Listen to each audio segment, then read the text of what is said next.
G'day, thanks for tuning into my video. Just firstly, apologies for the voice, and if I sound a bit stuffed up, that's because I am. I've actually got a cold. This video, I'm going to talk about a new camera that I got. So I'll show you that straight away, and then we'll talk about some specifics. So the camera I got is the Fujifilm X-T4.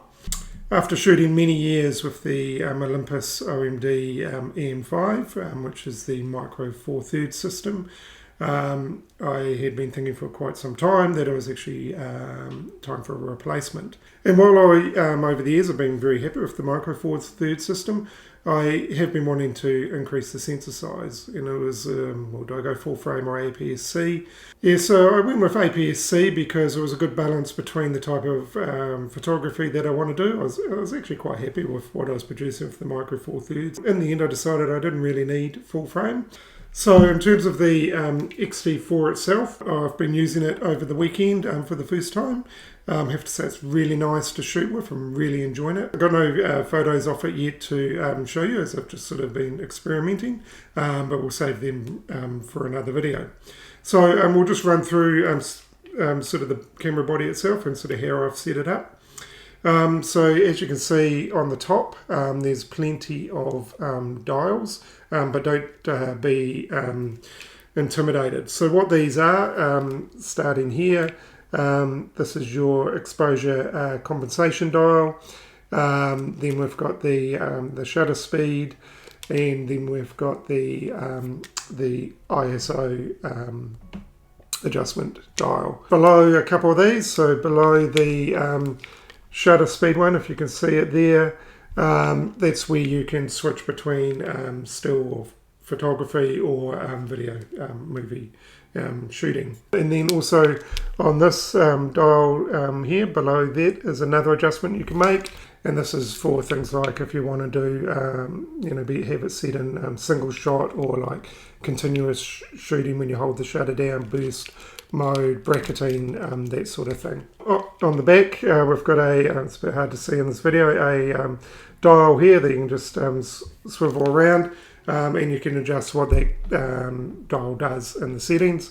So that one I've got set up to quickly adjust the ISO. Similarly, there's another dial on the front of the camera, and again you can program that or set that up for whatever setting you like in the settings. So for that one, I've got that to adjust the aperture. On the back, you've got your playback button to view your videos and photos, trash can or delete button, menu button in the middle here, and then sort of up, down, left, right to go around the menus and do some other things on the screen. Display back button to turn the display on and off, or change what's showing on the display.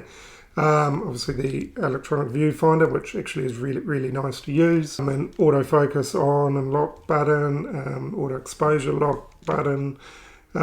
Yeah, so in terms of the LCD display, which is here, it's a articulating one, so it flips out like that. Actually, I'll just turn the camera on so you can see the display itself. Yeah, so a little bit hard to see in the video, but that's the display there. It's actually really nice and bright and easy to see. To turn the camera on, actually, while we're doing that, there's a little on-off switch at the top here. On the front, again, there's a little button down here to adjust between single shooting or continuous burst type shooting and so forth. In terms of lenses, I went with the 18 to 55 lens, Fujifilm or Fujinon or whatever they brand their lenses as. Again, I did lots of research on this. It's an older lens, but everything I'd been reading was that the image quality was really good, and people were really happy with it. So there's compromise, or not a compromise, but it was like, well, do I go with that, which you perhaps could consider the kit lens, but it's actually a lot better than most kit lenses, or do I invest more money and buy an even more expensive lens? That's something I will do over time, is add to my lens collection for the Fujifilm. But for now, I went with this, and yeah, I've got no issues so far. with the performance of it. I think it's an excellent lens. Weight-wise, yeah, there's a bit of weight in this body. It's certainly not a lightweight camera, so it's a little bit heavier than the OMD that I was using before, but that's okay. Oh, just these things that you're seeing dangling off the side and the bottom here. I actually bought the Peak Design slide light strap as well at the same time, again after doing plenty of research, and I'm liking that as well. Just clips into these, the strap just clips into these tags here, and you can adjust it as you like, but we'll talk about that in more detail in another video. Behind the doors on each side of the camera, so this one opens up, so that's where your SD cards go. So there's two SD card slots there. So I invested in a couple of high-speed SD cards, both SDHXC, UHS2, V90, whatever, there's so many numbers. Got a 64 gigabyte and a 32 gigabyte, so we'll see how we go with those.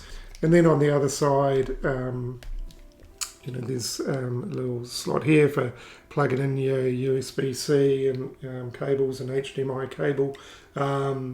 The charger, the battery chargers in camera, I didn't get a separate charger with it, so you just plug the cable in there and plug it into the power socket, or you could do it via the computer if you wanted. Yeah, but it seemed to charge reasonably quickly. Obviously you got the hot shell on the top. I forget the name of this, but the adjustment here to when you're looking through the electronic viewfinder, if it's a little bit blurry, you can adjust that to suit your vision.